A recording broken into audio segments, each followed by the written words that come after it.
We have to fight. We have to demand better. We cannot afford to just stay here. We have to have better. We have to keep on wanting and needing better. And it's also through service of others, right? That we create these lives and that we create these realities that are better than the now. Because that is the legacy that we come from. We come from a legacy of those who are pushing for more and for better. Welcome to the Xemina, National Organization of Black Lesbians on Aging podcast. We are your sound source for Black lesbian herstory. I'm your host, Angela Denise Davis. My name is Dr. Ashley Coleman Taylor. I am a professor, an educator. I'm a lover. I'm a friend. I am a spiritual being. Well, we are glad to have all of that today as we have a conversation with you on the Xemina podcast. Thank you. I'm happy to be here. We're glad you're here. You know, so much is going on here in Atlanta. We're right before the midterm elections. And of course, we all are so excited about what's happening across our country with a real movement of people to get excited about their livelihoods and justice and things of that nature. Absolutely. So this is a great time in the nation, and it's a great time for us to have you here on the Xemina podcast. I want us to start out our conversation today with you telling us a little bit about what brought you to the place of doing the work you're doing, specifically how you came to understand that your life was really rooted in research and teaching in the academy, and how you journeyed to become one who holds a Ph.D. in religion.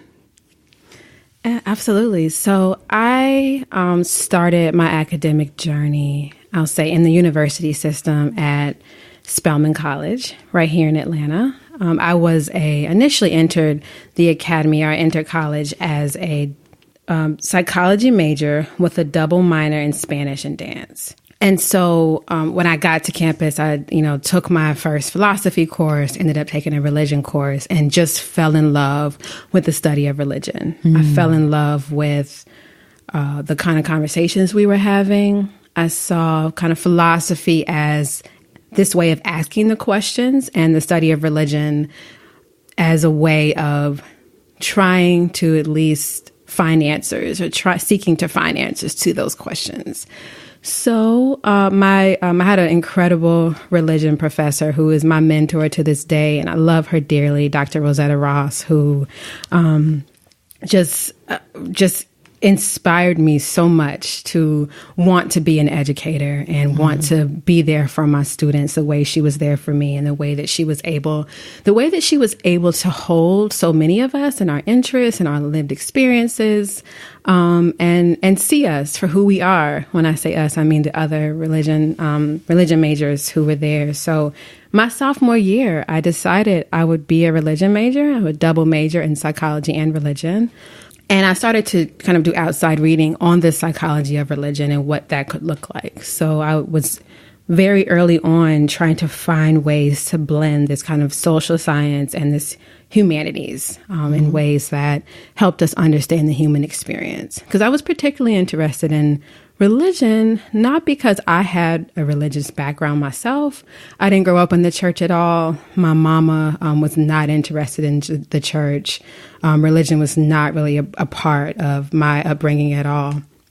And I always had this question in the back of my mind, though, even as a young person, about how religion shapes so many people's lives and provided this impulse to do some very strange things across the world, right? We have ritual, and we have these beliefs and these myths, and they cause us to interact in the world in very specific ways.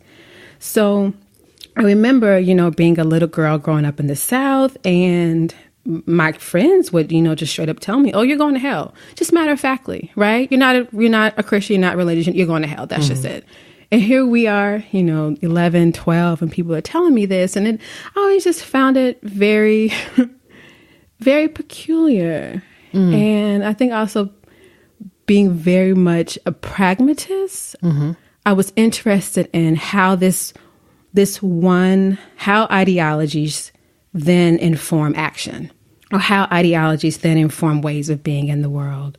So, I was asking those questions very, very early. And so decided to then at Spelman do a double major in psychology and religion. And when I was actually in undergrad, I was in an undergraduate research program, and I was required to do some type of research in psychology. So I chose at that point to find a professor in Atlanta who was doing research with psychology and religion and kind of balancing those two fields. So I found a professor named John Snary at Emory, who was actually doing literally psychology of religion. He was looking at faith development. He was looking at moral development and kind of how people understand their decision making through the context of morality or through faith throughout the lifespan. And I knew that I wanted to do research specifically with Black women and faith. So from early, we're talking 1920, I was doing research as an undergraduate, asking Black women specifically about their experiences of faith in their everyday lives, and just sitting there and listening to their stories and collecting their words and interpreting them and giving them back to them. And so I've been kind of doing this kind of asking about how individuals live for a very long time. Did you grow up in Atlanta? I did, yeah. Okay. I'm born and raised in Atlanta. My family has been here since the 70s. So I was born here. I was actually born at what is now Atlanta Medical. Georgia Baptist was Georgia Baptist when I was born. Went to Atlanta Public Schools. I went to college here, grad school here. Did my master's at Harvard, but ended up doing my Ph.D. in religion here. But all in all, these kind of questions of faith led me to then pursue a PhD in religion, but specifically the social science of religion, because I wasn't interested in kind of church and church praxis. I wasn't interested necessarily in like text-based studies.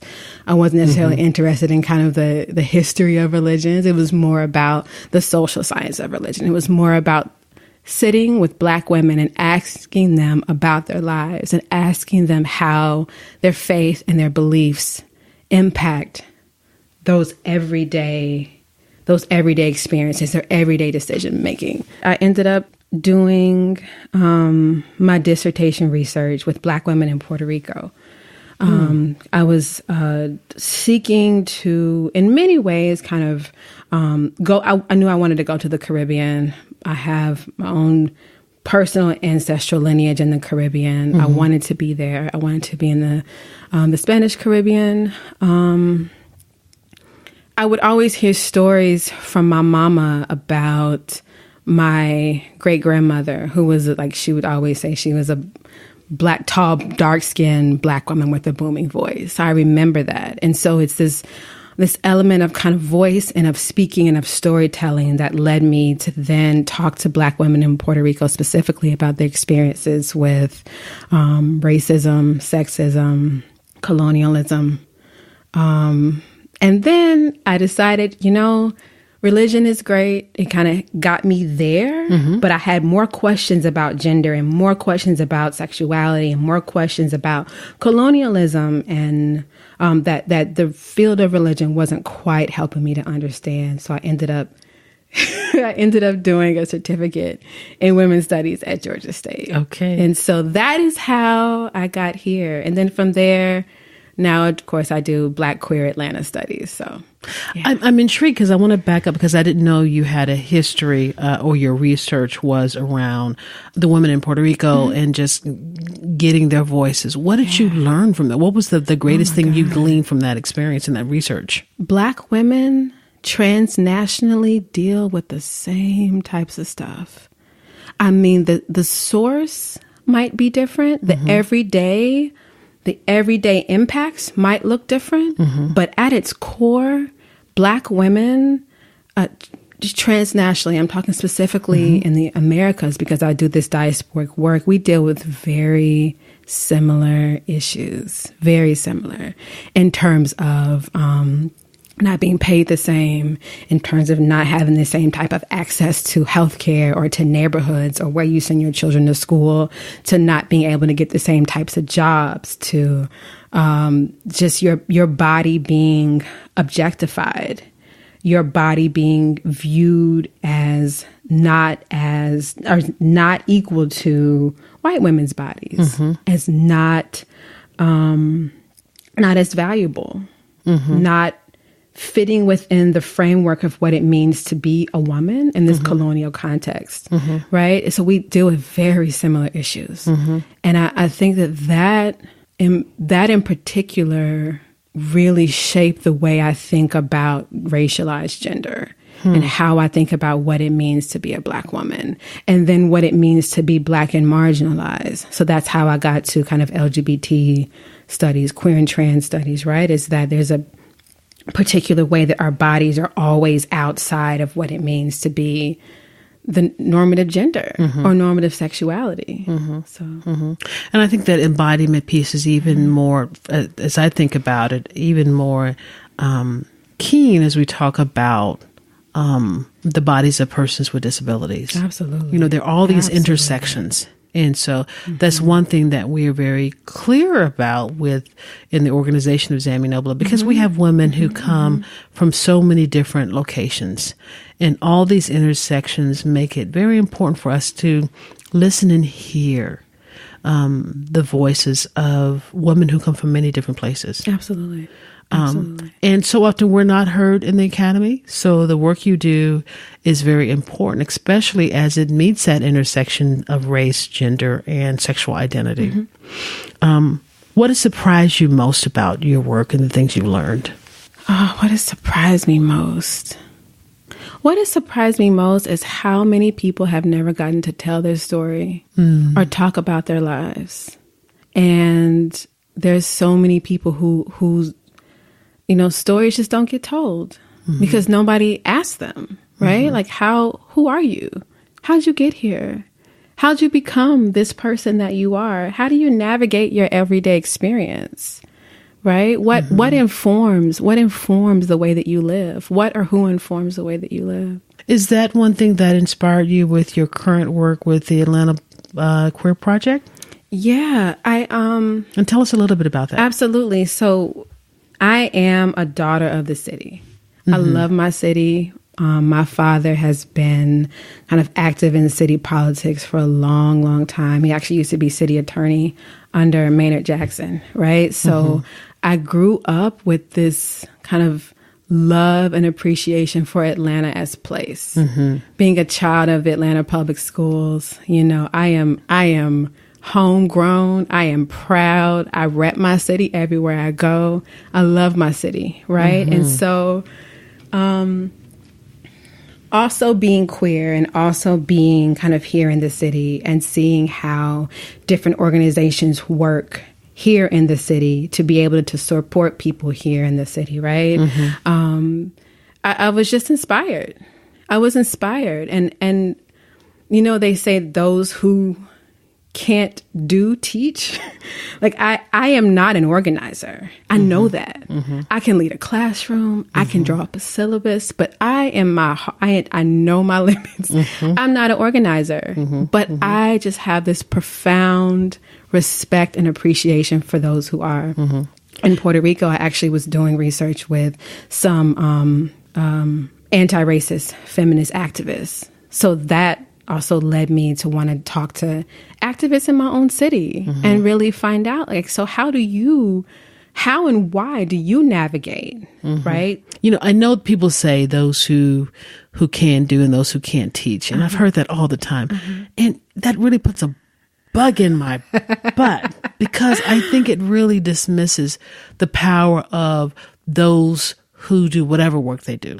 And I just see exactly what you're doing, the research you're doing, and the teaching is so important because it makes it possible for those who are activists and those who are writers and those who catalog all these stories to be able to do that And so when I meet people like you who are doing work in the academy around issues of race, gender, sexual identity, or all those things that push the boundary, that is so terribly important to me.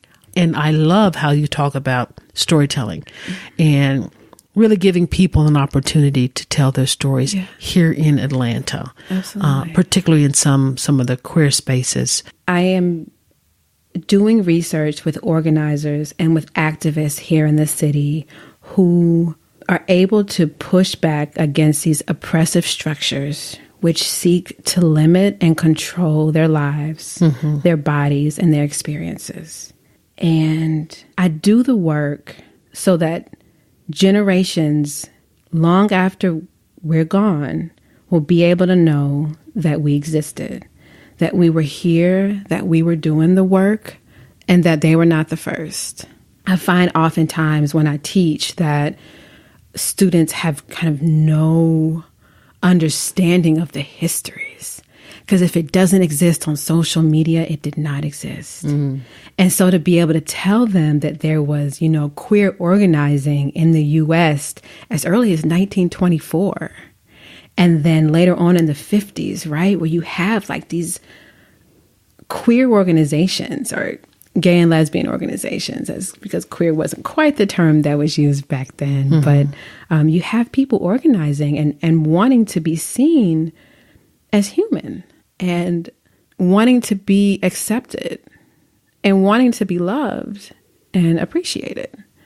And you also have people who are like, just tear it all down, right? And those are all like, that's valuable too. As you are collecting these stories about Atlanta queer life and the history and herstory of those things, what have you uncovered? One of the things that stands out to me the most is the importance of gathering spaces. And of course, many of the kind of public gathering spaces no longer stand or no longer here, but whether Black LGBT folks gathered in homes or gathered around meals or gathered in kind of stated locations for actual planned out meetings with minutes, right? It's about the gathering, and it's about the space in which one gathers.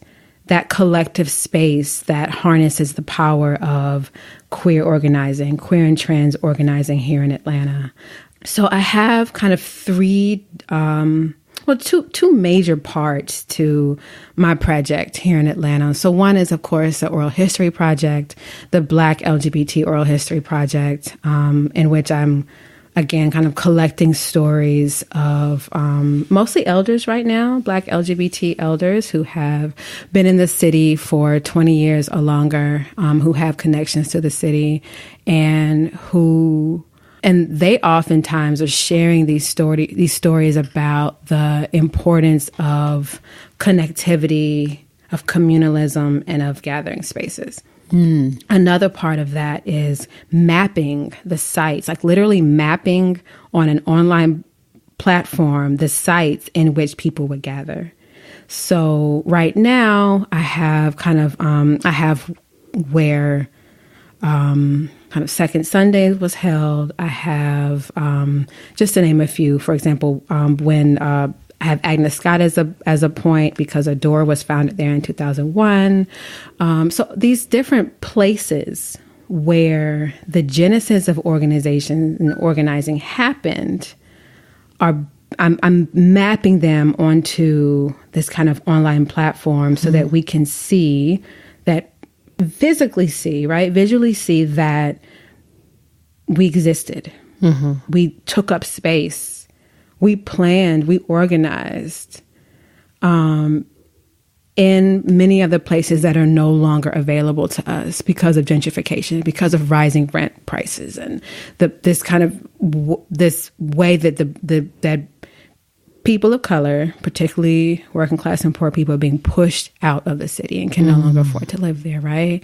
But to know, what actually happened at Ponce City Market when we have, $2,500 rent upwards, right? Upwards $2,500.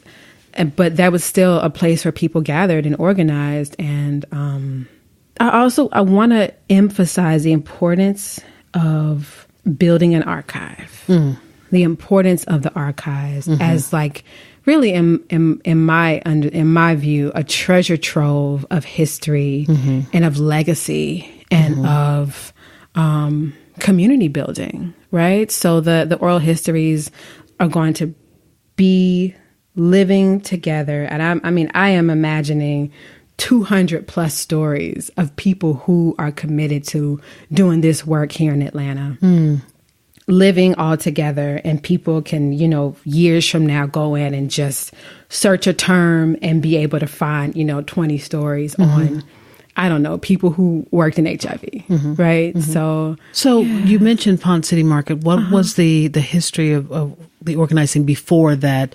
That now, pretty urban, hub of food and housing. This marketplace now, these apartments. Yeah. So my understanding is that Second Sundays was held there. And what is Second Sundays? So Second Sundays was a kind of a brunch held on Second Sundays for Black gay men here in Atlanta to gather, organize, socialize, because that's also a big part of it, right? Is socialize, and it's also why we gather.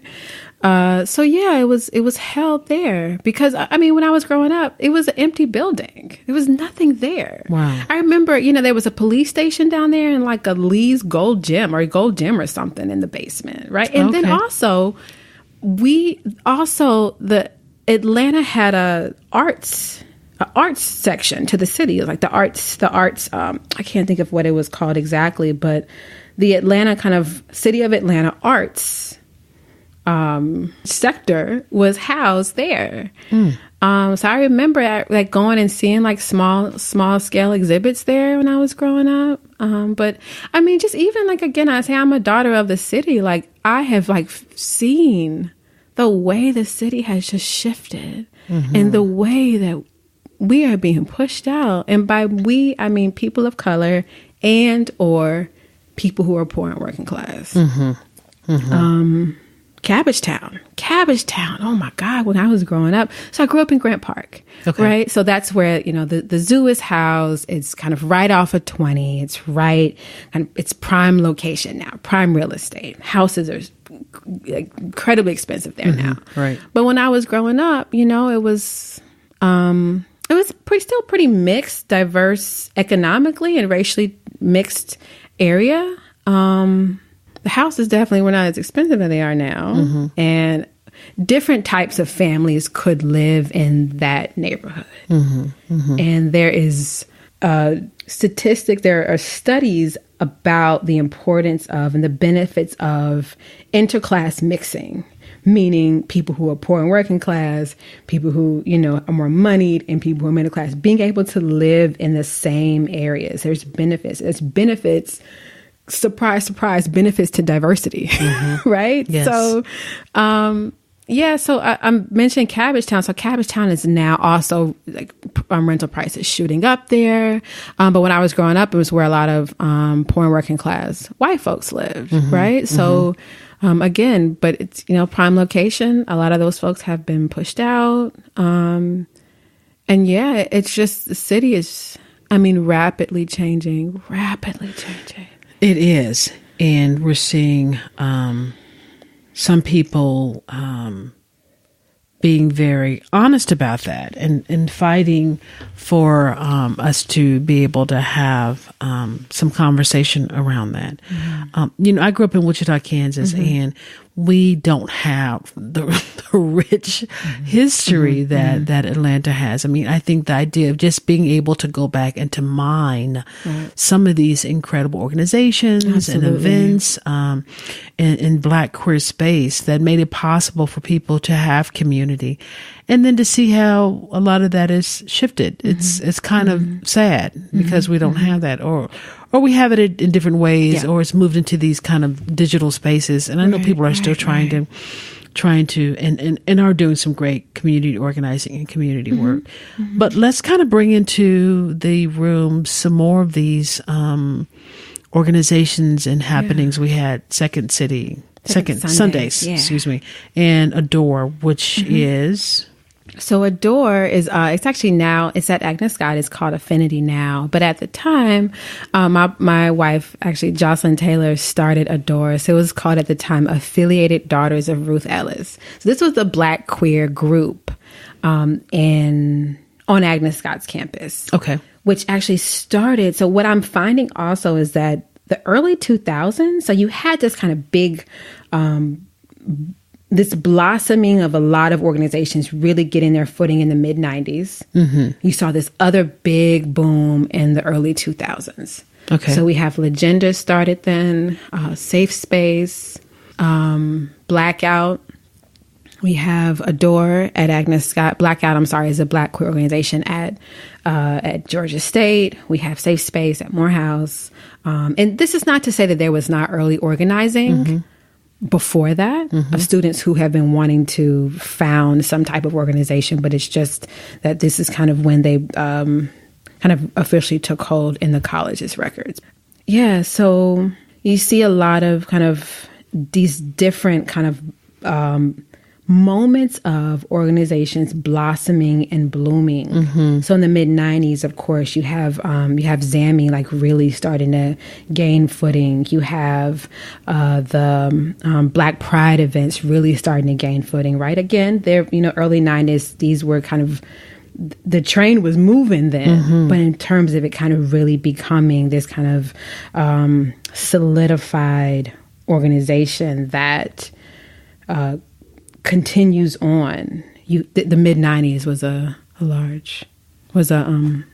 was really a hotbed in Atlanta organizing. Have you been able to uncover the I guess the beginnings or the origins of Black trans organizing here in Atlanta, and when that emerged? I know you mentioned Legenda. How do we see that coming into play as well? Well, as far as actual organizations, I haven't found the specifics of them before the early 2000s, right? So you have Tilt, you have Legenda. But what I will say is that Black trans organizing, as we know it now, was very different, right? So at a time where folks could not be out, could not name who they were, name their true selves. And then also at a time when, because they could not name who they were in public, a lot of trans women I found were involved in performing, right? And so, and specifically kind of like performing in drag shows alongside cis men. But that also became a way for trans women to be able to find themselves and be able to share their art and perform and be creative, right? So we can talk about the Marquette, which has kind of always had trans performance there. And the story goes, the history of the Marquette, which is the oldest Black gay club in the South, started in the 60s as a straight working class kind of bar. And around the 70s, late 70s, early 80s, the story goes that there was a trans woman who was running from some people who were bullying her. This is actually from one of my oral histories, right? So running from running from some bullies, and then ran into the Marquette for refuge. And from then on, it became known as a safe space for queer and trans people. So Miko Evans is actually the one who told me that story. So as far as the organizations, I'm not sure yet about Atlanta, kind of Atlanta trans organizing before around like late 90s, early 2000s. But I think that is on one hand because people have not been able to be their full selves for fear of safety, because we are still in the South. You go 20 minutes either direction, you are reminded of that. Yes. We want to pretend like we big city folks here in Atlanta, but And we are the buckle of the Bible Belt, as I tell people. That's We're real. the buckle That's of the Bible real. Belt. Yeah. Well, let's talk about Black lesbian oral histories that you've uncovered and organizing in communities, what did we have in the past? So from Black lesbians who are from here, right, and who kind of came or were here kind of before the late 80s and 90s, clubs were still, this major gathering place. Yeah. So as far as actual like organizations, the biggest one that we know of now, of course, is ZAMI, right? And kind of the more like long-standing one, and one that's had the most impact here in the city. But before that, you had ALGA, African American Lesbian and Gay Alliance, and so there were lesbians and gay men who were in that group who were organizing for change, and also showing up for each other and in community with each other. But before that, we had we had like clubs as gathering spaces. And so I'm right now actually writing about clubs and kind of the club as the sacred social space, writing about the Marquette specifically right now. It is so important that we have these opportunities to gather in community and to find these safe spaces. It reminds me of a quote by Audre Lorde: "Without community, there's no liberation." And certainly, as we talk about Zami Nobla, we know half of that comes from the name Zami, which is, of course, Audre Lorde's wonderful work that has inspired so many, and then Nobla, the National Organization of Black Lesbians on Aging. And we are not alone in finding her work to be so foundational to the work that we do, particularly around her idea of the erotic and how we can use that as fire to fuel our work. Oftentimes when I mention the erotic to people, they think I'm talking about erotica and become a little nervous. Yes. But the erotic is so much more than what people even imagine. Absolutely. And it inspires work, it inspires faith, it inspires the way we move in the world. Let's talk a little bit about that, because I think that as we think about Zami Nobla, certainly the work we do comes out of the place of the erotic and wanting to create community and space for Black lesbians and allies together and have some community. Sure. So I like to think of the erotic as a wellspring, a source from which a wellspring of creational energy is derived. It's that place where your sexual and sensual, yes, but also your spiritual energy, your desire to move politically, your desire to gather with people and design and create and build Black futures that are going to serve those who come after you, right? Because we do the work for ourselves, It makes us feel good, sure, right? To know that we did something. But we also do the work knowing that the change may not happen in our lifetime. But we do the work so that those after us will be able to live a better life than we even dreamed possible. So it's this moment also of the ancestral history and the ancestral legacy. And then also this future knowing, or this futurity, right? This kind of imagining what else can be outside of the now. It's this place where they meet. And that is what drives this desire of the erotic. Again, like you said, and Audre Lorde in her piece, Uses of the Erotic, she makes it clear, like, I'm not talking about pornography. Right. I'm not even talking about sex necessarily. Unless sex is a place from which you draw up your creational energies in order to be able to move out in the world. That happens too, right? But the erotic it's like a fountain. It's like a fountain of power that we can always go back to in order to provide the fuel to keep going, the fuel to keep fighting, because we know that we have to fight. We have to demand better. We cannot afford to just stay here. We have to have better. We have to keep on wanting and needing better. And it's also through service of others, right? That we create these lives, and that we create these realities that are better than the now. Because that is the legacy that we come from. We come from a legacy of those who are pushing for more and for better.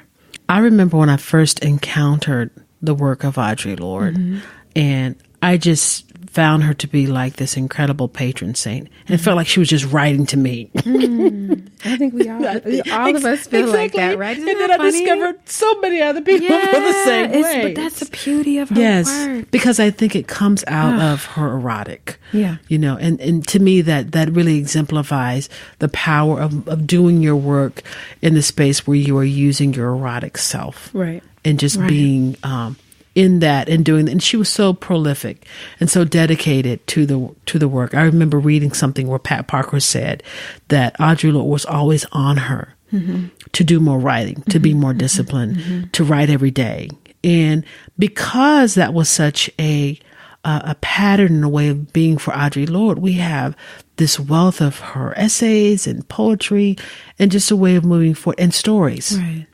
And stories. So I think as I think about people who do that type of work, who document where they've been, it gives us power to be in our present and to move forward, particularly as we're talking about collecting stories and building community.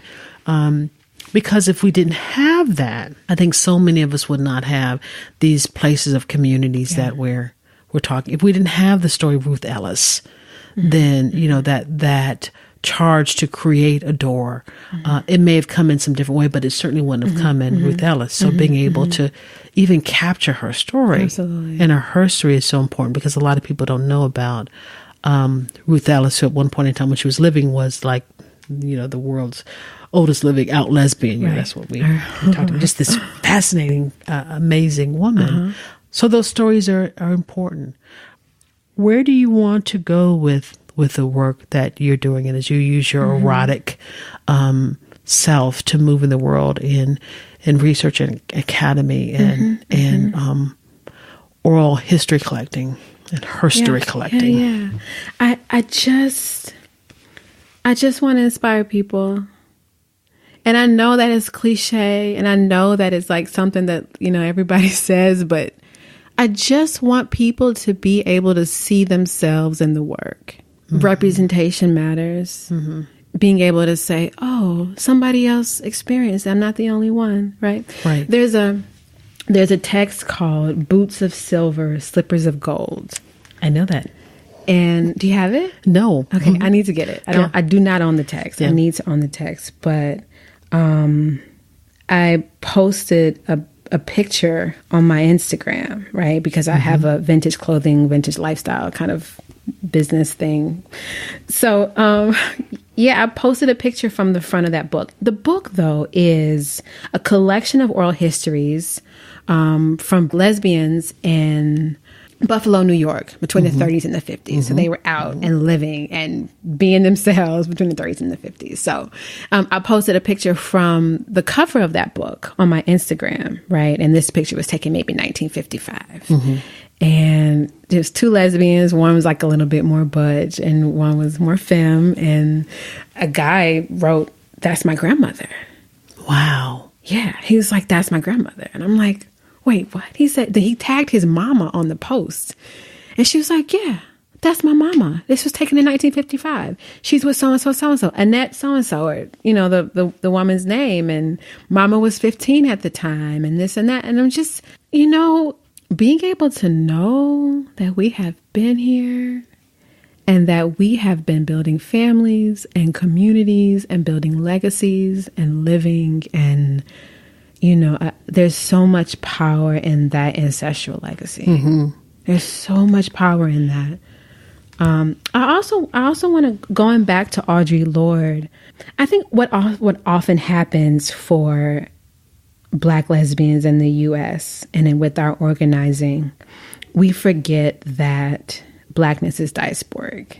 Mm-hmm. And I think that oftentimes it's not just Black lesbians, but this is also like Black feminist frameworks also, right? Kind of get caught in this very bi-coastal understanding of what it means to be Black and what it means to be queer. And I do want to remind folks that Audre Lorde is part of that diaspora, and her Caribbean history and her Caribbean ancestral legacy is just as important as her kind of New Yorker self, too, right? And I think that to be reminded that we are here and building here and now, but also you got people building in Brazil. You got people building in Puerto Rico. You got people building in Mexico, right? Who are Black lesbians realizing, or just Black queer people in general, Black trans people in general, who are realizing the importance of not only building legacies, yes, but also the importance of organizing work and the power of knowing that there can be a future that is different than this kind of system, the structural oppression that we fight through right now, every day. And, I think that's such an important point to make because it really ties in well with the book you referenced. And I never saw the cover of that book because one of the ways that I read it was a part of a digital library for individuals who are blind or print disabled. Okay. And so within this library, there was this whole collection of lesbian history. Right. And so you would read all this stuff from the 40s and the 50s and 60s. And as a younger woman in my early 30s, it gave me a connection. Yes. To a past that I was not present to be a part of, but that had implications for my life today. And I would like to believe that as we collect stories and even this podcast, when people listen to it in the future, it will connect them to the work that we did, you do, and other Black queer people who are really putting a footprint in not just Atlanta, but in our world, because we really do live in a global community. And every story has the capacity to make a difference. Absolutely. Because someone can just like you said, they can see themselves in it. Being able to be represented in the world. Absolutely. Is just so important. But if we don't know those stories and no one's talking about it, then there's something that's lost. Yeah. And you're also speaking to the power of orality and the power of narratology, and that we we talk about, ancestral legacies. We are a people of orality, right? Like we tell stories. Our West African, most of us being of West African descent, right? Like our West African history is an oral history. Right. So in many ways, like the stories that we tell are also reaching back to a past that was intended to be erased, but that we still know deep down is there and was there, and that we still live every day. I also want to talk about the importance of telling stories about Atlanta. So Atlanta has been, since at least around the 70s, has been this kind of hub for Black queer people to come to. A lot of people call it the Black gay Mecca, right? And so Maynard Jackson had a lot to do with that history when he became mayor in 73, I'm sorry. And it was really these kind of open policies toward LGBT people that he put in place. He even had like a day designated, like, I don't remember exactly what it was called, but a day dedicated to queer and trans folks in the city. Of course, because we're still in the South and South is still very conservative, that name was changed to like Family Day or People's. I don't remember the exact title of it, but those who remember will know what I'm talking about. So yeah, we have since the 70s this kind of influx of Black LGBT people coming to the city either because they were in other parts of the rural South and could not fully be who they were and live how they wanted to live. They come to Atlanta. Or you have people who are from the North who are like, I'm on a slower pace. I feel like I can do a different type of organizing here in Atlanta. They come to Atlanta, and this tells a different story than these kind of coastal cities, New York and San Francisco, right? That you have Atlanta as still this kind of hub of queer and trans people traveling to, moving to, in order to be able to really find themselves, be able to just to be able to organize, be able to find people who are like them.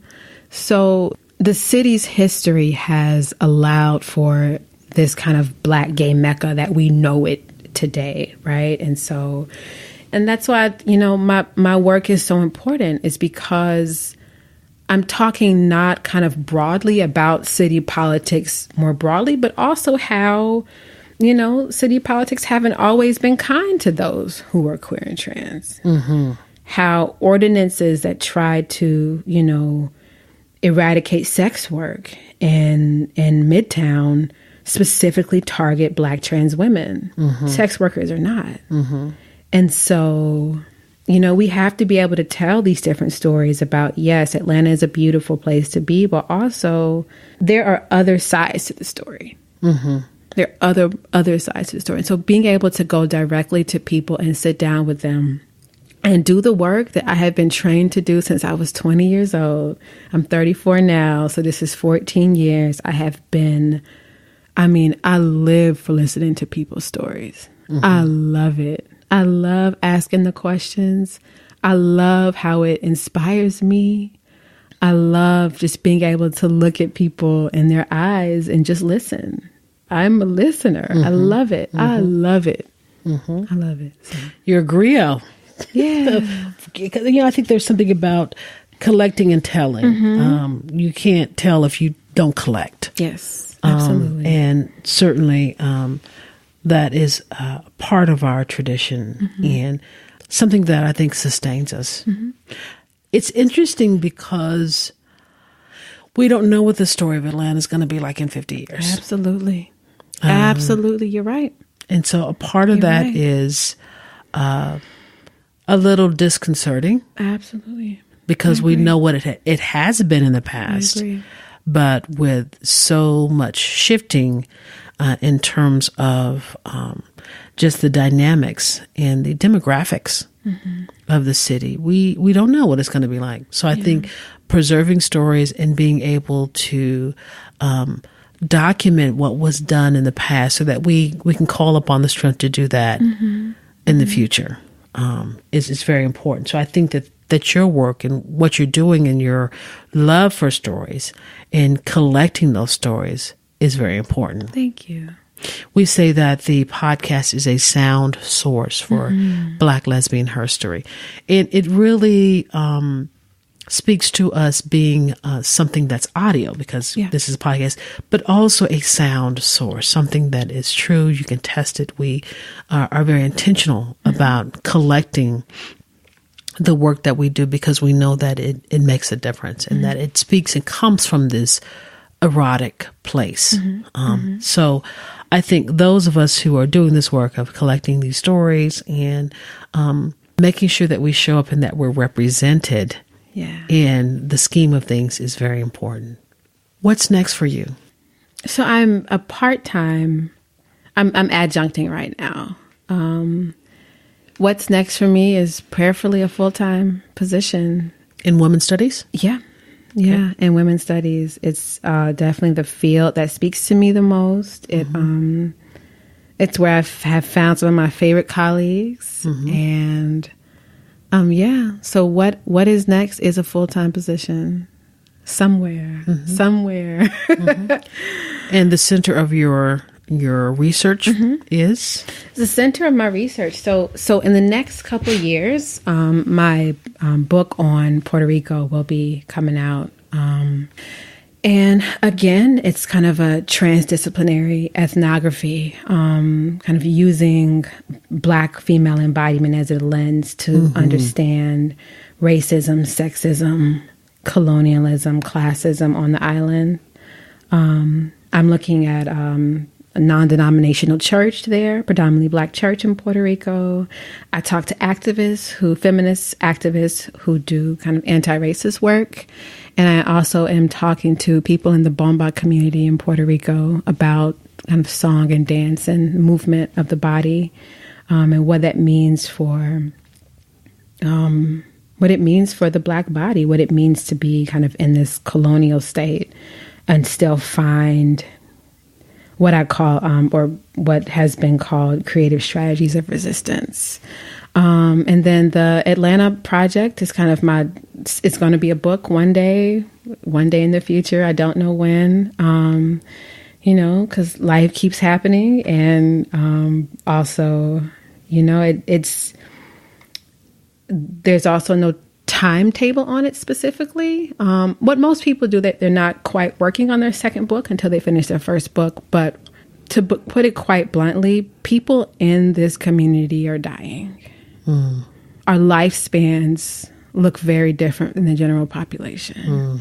And so this oral history project is urgent because, there have been already people that I would have loved to sit down and talk to that have passed away, and whose stories I think would have been great to kind of live in this repository for people in the future to be able to hear their words from their mouth through their voice. But again, I see this, the biggest purpose of the oral history project is just collect, throw them all in, and then let people be able to access them from anywhere in the world, be able to access the oral history.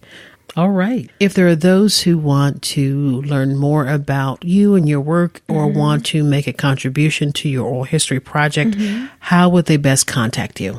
So my Gmail account is my name, Ashley Coleman Taylor @gmail.com. That's ASHLEYCOLEMANTAYLOR @gmail.com. It has been a pleasure talking with you today. Same here. This was an incredible experience. I don't get to talk about my story. Well, see, right? Hey. Like that's the other part of being I see myself as a collector of stories. Yes. One day I will put my story into the repository, but I listen and I don't really talk about it. And I think it's also not my personality to talk about myself very much. So, I'll have a friend that I've had for years. I'm like, oh yeah, I blah, blah, blah. And they're like, what? You never told, what are you talking about? You never told.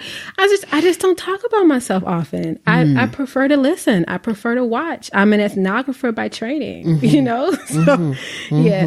So it's been very therapeutic for me to talk about myself. Well, we have so enjoyed you here and want to thank you for being part of our Black Lesbian Herstory. Thank you.